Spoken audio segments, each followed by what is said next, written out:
I never thought I'd be the kind of person who'd stand up in the middle of a funeral and destroy someone's reputation, but grief and rage do strange things to people. My name is Rebecca, and 3 weeks ago I buried my father. 2 weeks ago I discovered that my sister Linda had been manipulating him during his final months to change his will in her favor while I was the one actually taking care of him. 1 week ago I exposed everything she did in front of our entire family, and the fallout has been nuclear. I don't regret it. Not for a single second. Because what Linda did wasn't just greedy, it was evil. And evil deserves to be dragged into the light where everyone can see it for what it is. If you've ever had a family member betray you when you were at your most vulnerable, hit that subscribe button right now because this story will make you feel seen. And comment below if you think family loyalty has limits, because I need to know I'm not crazy for what I did. My dad, Robert, was diagnosed with stage 4 pancreatic cancer 18 months ago. The doctors gave him 6 months to live, maybe a year with aggressive treatment. Dad was 72, a retired contractor who'd built his construction business from nothing and had always been larger than life. The kind of man who could fix anything, solve any problem, make you feel safe just by being in the room. Watching cancer slowly dismantle him was like watching a building collapse in slow motion, horrifying and inevitable and absolutely gutting. I'm 34, single, and I work remotely as a software developer, which meant I had the flexibility to move back home and take care of Dad full-time.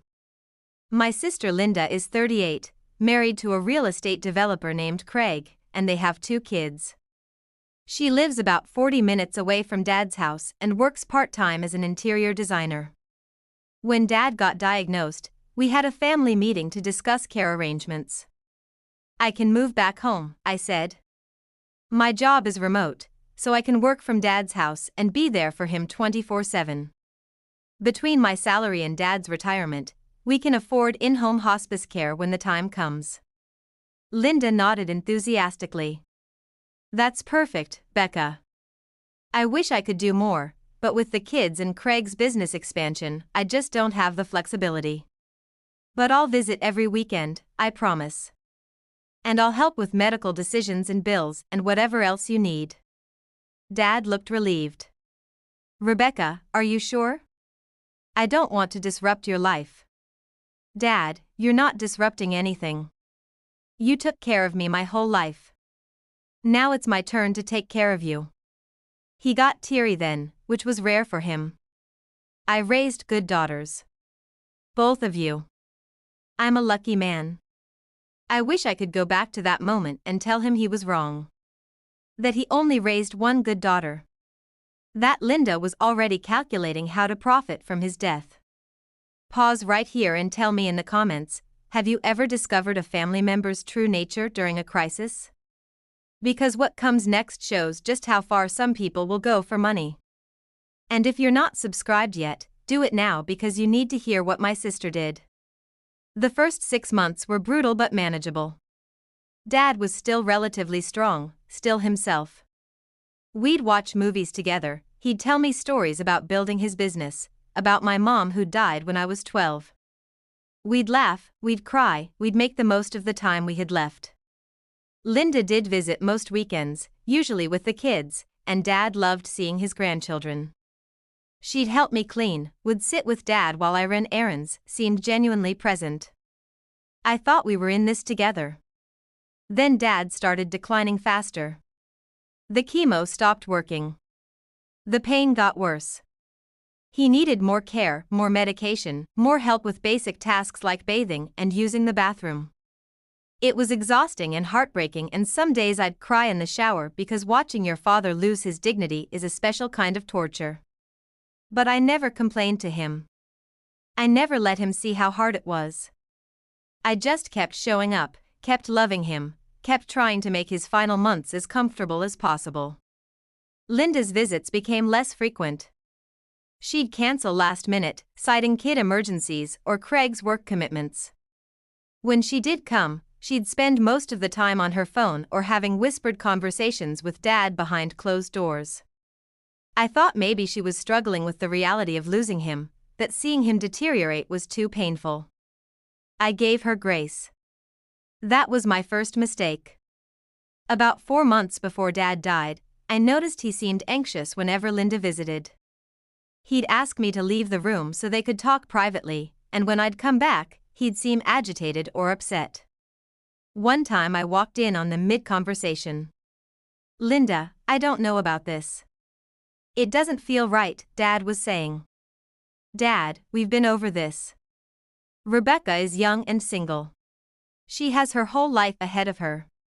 Craig and I have 2 kids to put through college, a mortgage, business debts. We need the security. You want your grandchildren taken care of, don't you?"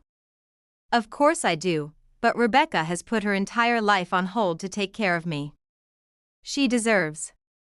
"She deserves what, Dad?" "She makes good money. She doesn't have kids or a mortgage. She'll be fine. But Craig's business is struggling, and if we don't get capital soon, we could lose everything. I'm not asking you to cut Rebecca out completely. I'm just asking you to be fair, to consider who actually needs help."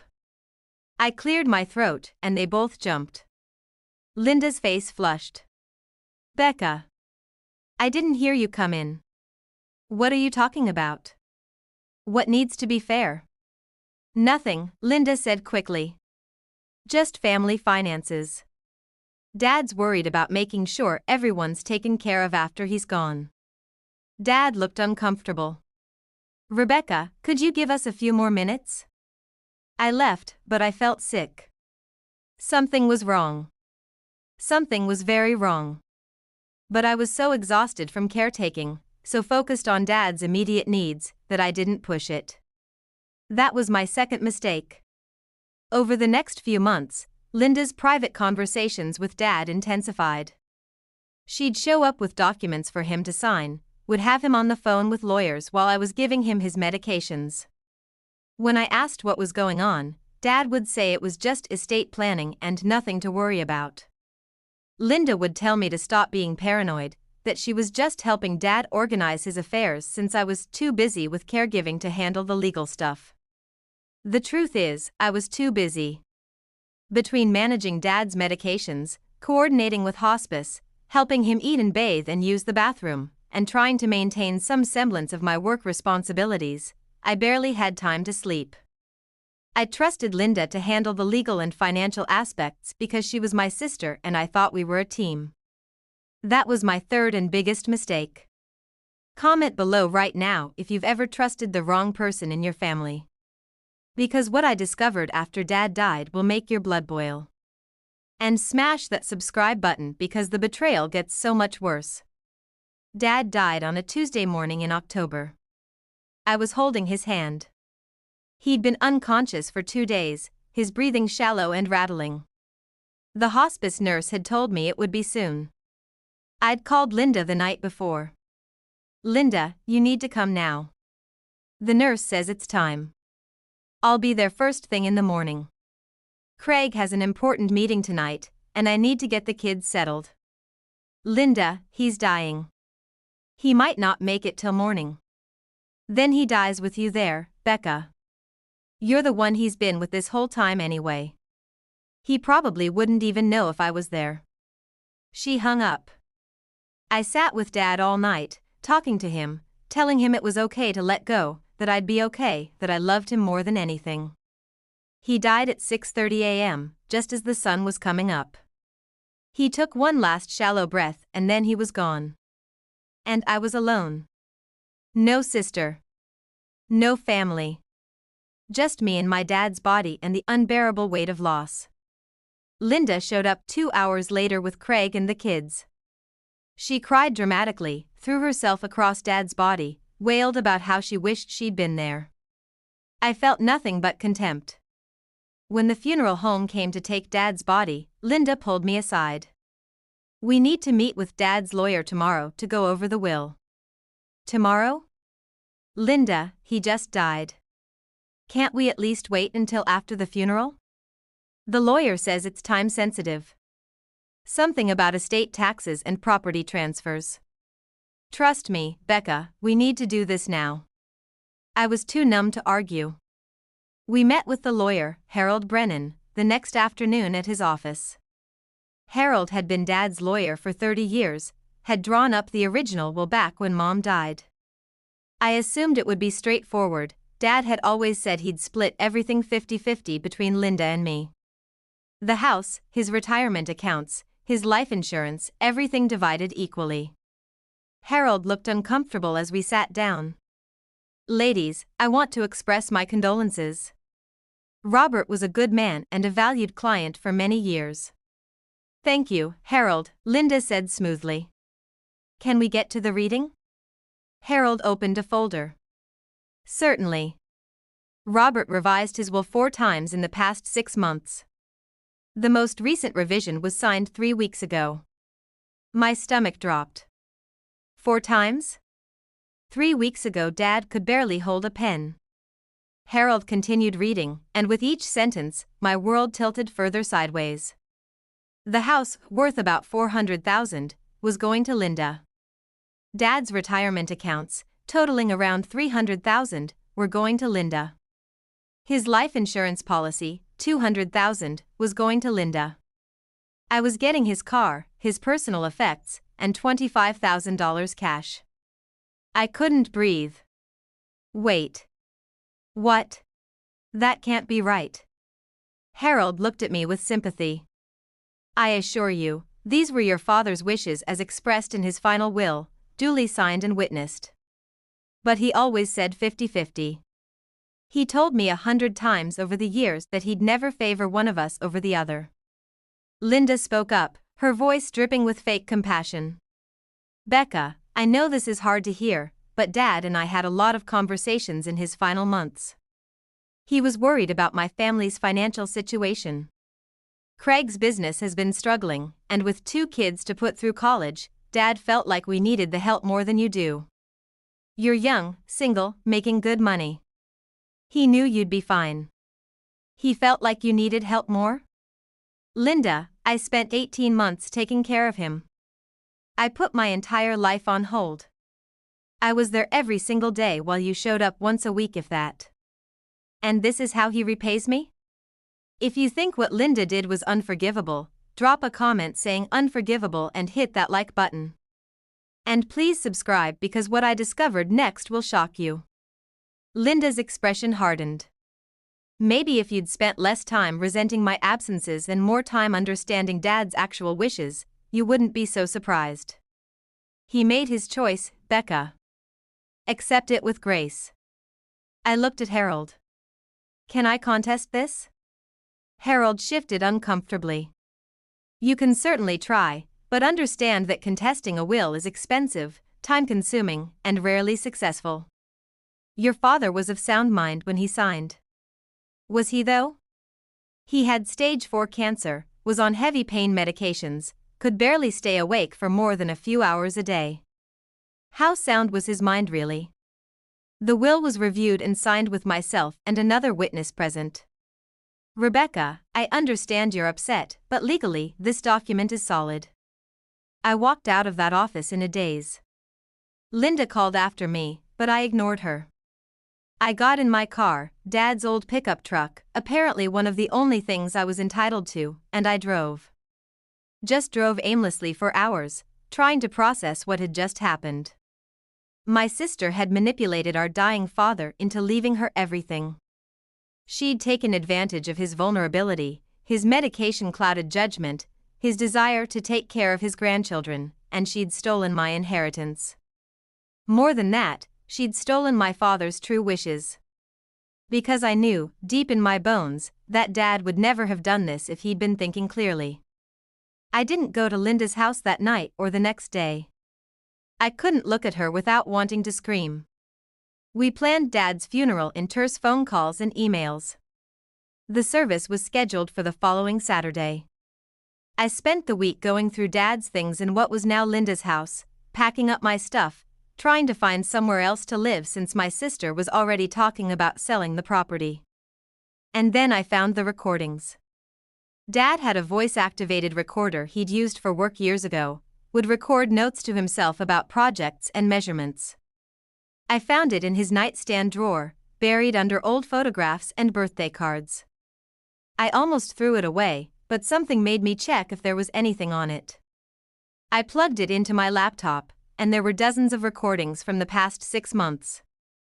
Most were Dad talking to himself, remembering stories, saying things he wanted to tell Linda and me.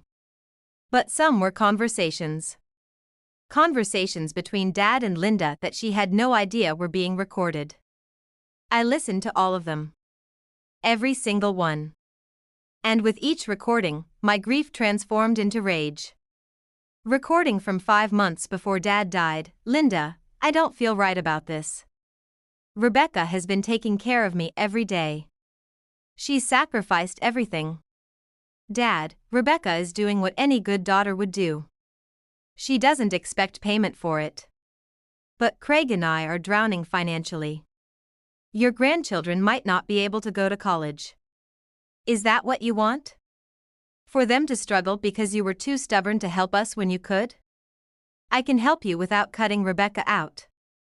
Nobody's cutting anyone out, Dad. We're just being realistic about who needs what.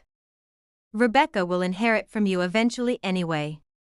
This way, the money goes where it's actually needed. Recording from 3 months before Dad died. Linda, I feel like you're pressuring me. I'm so tired. I can barely think straight with these medications. I'm not pressuring you, I'm helping you make good decisions while you still can. Do you want lawyers and courts deciding where your money goes? Or do you want to take care of your family your way? I am taking care of my family. Both my daughters. One of your daughters is here right now, trying to help you plan for the future. The other is in the next room resenting every minute she has to spend caring for you. Rebecca doesn't resent. Dad, I love my sister, but let's be honest. She's martyring herself, and eventually she's going to want recognition for it. Probably financial recognition. This way, you control the narrative. You decide what's fair. Recording from 3 weeks before Dad died, his voice weak and slurred. I don't remember signing those papers yesterday. That's okay, Dad. You were having a bad day. The lawyer said everything went through fine. Did Rebecca see them? No, and she doesn't need to. This is between us. You're taking care of your grandbabies. That's what matters. But Rebecca, she's been so good to me. And she'll be fine, Dad. She's strong. Now get some rest. There were more. So many more.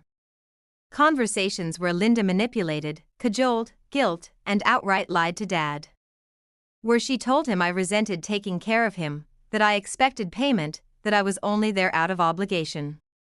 Where she convinced him that Craig's failing business and her kids' college funds were more important than honoring his original wishes to split everything equally.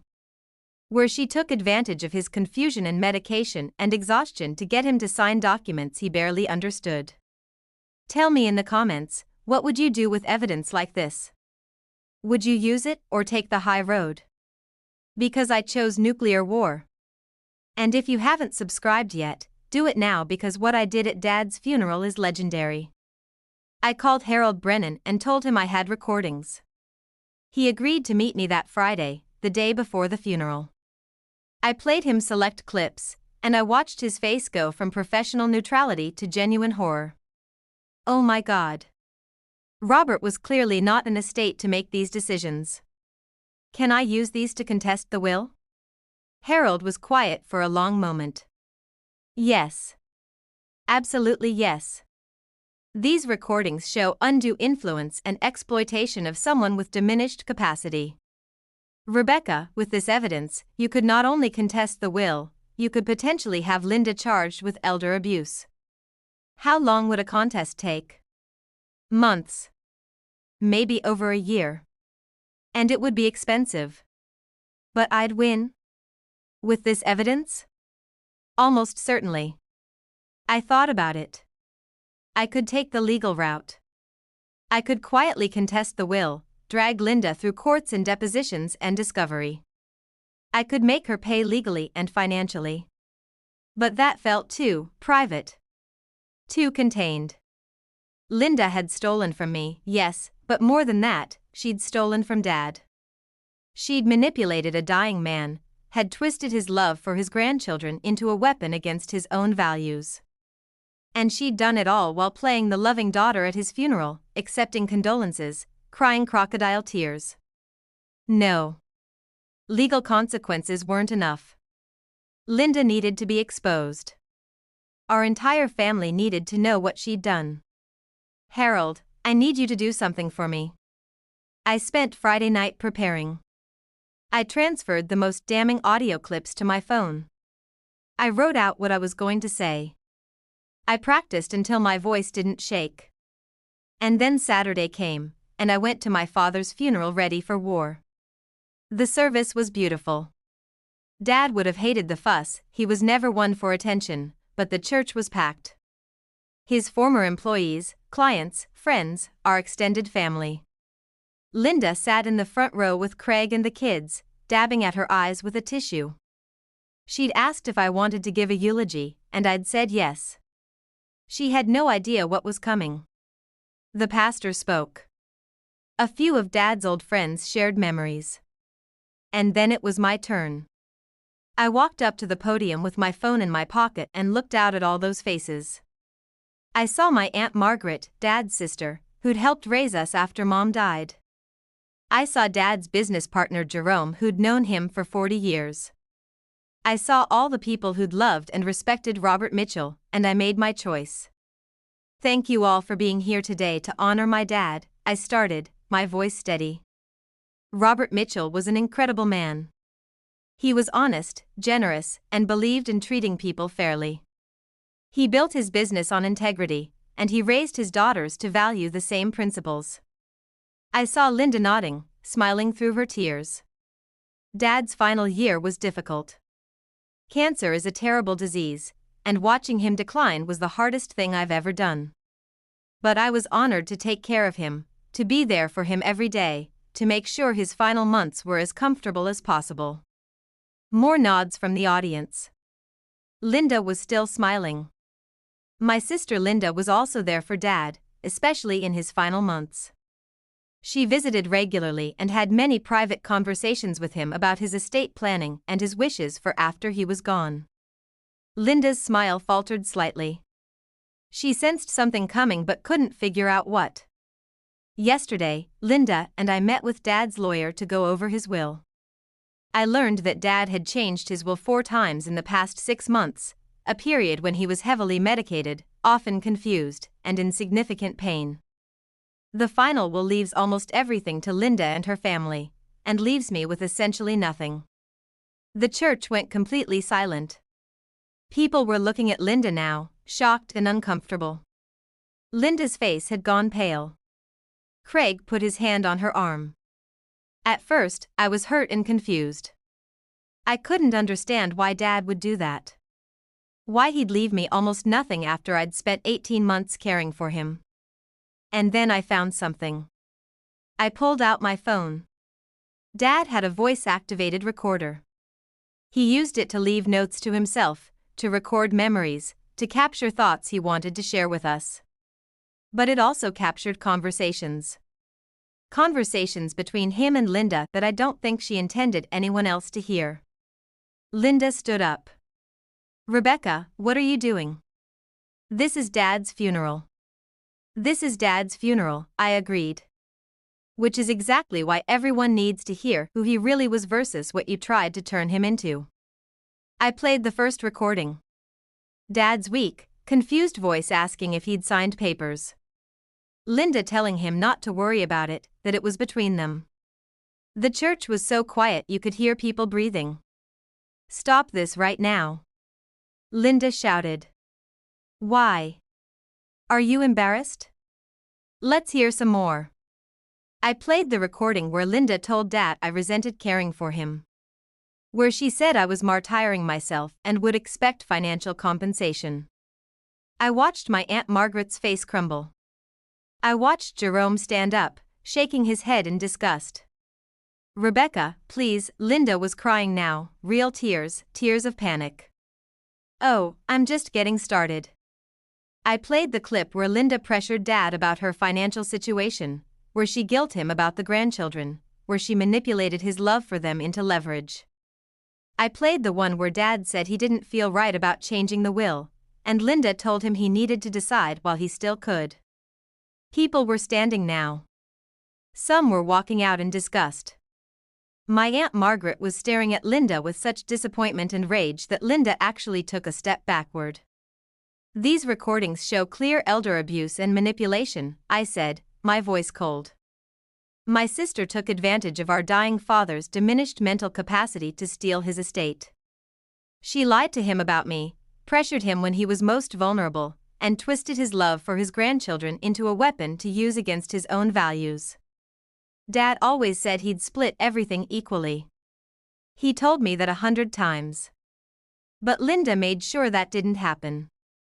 Craig grabbed Linda's arm, trying to pull her toward the exit. But I wasn't done. I've already given these recordings to Dad's lawyer. We'll be contesting the will, and I'll be pursuing charges of elder abuse and fraud. But I wanted all of you to know what she did. I wanted you to hear it in Dad's own words. Because Linda doesn't get to play the grieving daughter while she profits from manipulating him. Linda was sobbing, being dragged out of the church by Craig while people shouted questions and accusations. Her kids looked confused and scared. My Aunt Margaret was trying to get to me, pushing through the crowd. The pastor was attempting to restore order, but it was chaos. I walked off the podium and straight out of the church. I'd said what I needed to say. The funeral was over for me. Thank you for staying with me through this entire story. Please leave a comment telling me your thoughts. Did Linda get what she deserved, or was exposing her at the funeral too cruel? Should I have just quietly gone through the legal system, or did she need to be publicly held accountable? I read every single comment and your opinions matter to me. Hit that subscribe button and turn on notifications so you never miss another story. The fallout was immediate and catastrophic. My Aunt Margaret called me that evening. Rebecca, I had no idea. If I'd known what Linda was doing. Your father would be ashamed of her. Absolutely ashamed. Other family members reached out. Dad's old friends. His business associates. Everyone who'd been at that funeral wanted me to know they believed me, that they were disgusted by Linda's actions, that they supported me contesting the will. Linda's reputation was destroyed overnight. Her friends stopped returning calls. Craig's business partners started distancing themselves. Even her kids' school called to ask if everything was okay at home after other parents started gossiping. Linda tried to reach me multiple times. Left voicemails that started with anger, "How dare you humiliate me like that?" At Dad's funeral. And evolved into desperation, "Becca, please, we need to talk. I can explain. I can make this right." I didn't respond. There was nothing to explain. I'd heard the recordings. I knew exactly who she was. The will contest took 7 months. Harold presented the recordings to the probate judge, along with medical records showing the extent of Dad's medication and cognitive decline in his final months. The judge ruled that the final 4 versions of the will were invalid, executed under undue influence and at a time when Dad lacked the capacity to fully understand what he was signing. The original will from after Mom died was reinstated, everything split 50-50 between Linda and me. Linda was also investigated for elder abuse. The district attorney reviewed the case and decided there wasn't enough evidence for criminal charges, but the findings were made public record. Linda's name is forever associated with manipulating a dying parent. That might be punishment enough. I used my half of the inheritance to start a foundation in Dad's name that helps families pay for in-home care for terminally ill parents. It's called the Robert Mitchell Memorial Fund, and in the past year we've helped 37 families. Every time I approve a grant, I think about Dad and how he taught me that integrity matters more than money. Linda sold her half of the house. Moved to another state with Craig and the kids. I heard through family that Craig's business finally failed, that they filed for bankruptcy, that Linda works full-time now to support them. I don't know if the inheritance money is gone or if they're just bad at managing it. I don't particularly care. My Aunt Margaret asks me sometimes if I regret exposing Linda the way I did. If I think it was too harsh, too public, too cruel. The answer is no. What Linda did to Dad in his final months was cruel. What she did to me was betrayal. What she tried to do to Dad's memory and values was unforgivable. She deserved to be exposed. She deserved to face consequences. She deserved to have everyone who mattered see her for exactly who she was. Please leave one final comment telling me, do family members who betray you during crisis deserve forgiveness? Or are some betrayals too deep to ever heal? I genuinely want to know what you think. And if you haven't subscribed yet, please do it now, hit that button and turn on notifications. Share this video with anyone who's dealt with family betrayal. Sometimes we all need to know we're not wrong for standing up for ourselves, for demanding accountability, for refusing to protect people who wouldn't protect us. Thank you for being here with me through this story. It means everything. I visit Dad's grave every Sunday. I tell him about the foundation, about the families we're helping, about how I'm making sure his real values, the ones Linda tried to corrupt, are living on. I tell him I'm sorry I didn't protect him better from Linda, that I was so focused on his physical care that I didn't see the emotional manipulation happening right in front of me. But mostly I tell him I love him, that I understand he was vulnerable and sick and not himself when Linda got in his head. That I forgive him for the hurt those changed wills caused, even though they didn't stand. Last week I got a letter from Linda. Just one page, her handwriting shaky. Rebecca, I know you'll probably throw this away without reading it, but I need to try. What I did to Dad, to you, to our family, I can't take it back. I told myself I was just looking out for my kids, that I was being practical, that you didn't need the money as much as we did. But the truth is I was jealous. Jealous that you got to be with Dad every day while I was stuck in my life. Jealous that he relied on you, trusted you, loved you in a way that felt more real than how he loved me. Instead of dealing with that like an adult, I took advantage of him when he was weakest. I betrayed you. I betrayed him. I betrayed everything our family stood for. I don't expect forgiveness. I don't deserve it. But I needed you to know that you were right about everything, and I'm sorry. I'm so sorry. Linda. I read the letter 3 times. Then I put it in a box with all of Dad's things, and I haven't responded. Maybe someday I'll be ready to have a conversation with her. Maybe someday the anger will fade enough for me to see her as my sister again instead of the person who stole from our dying father. But that day isn't today. And it might not ever come. For now, I'm focused on honoring Dad's real legacy. I'm helping families. I'm living with integrity. I'm making sure that what Linda tried to do to his memory doesn't define who he was. Robert Mitchell was a good man who built his life on fairness and honesty. His daughter Linda tried to corrupt that. But his daughter Rebecca is making sure the truth survives. Linda betrayed me while I was taking care of our dying dad just to claim his will. But I exposed everything. I fought back. I won.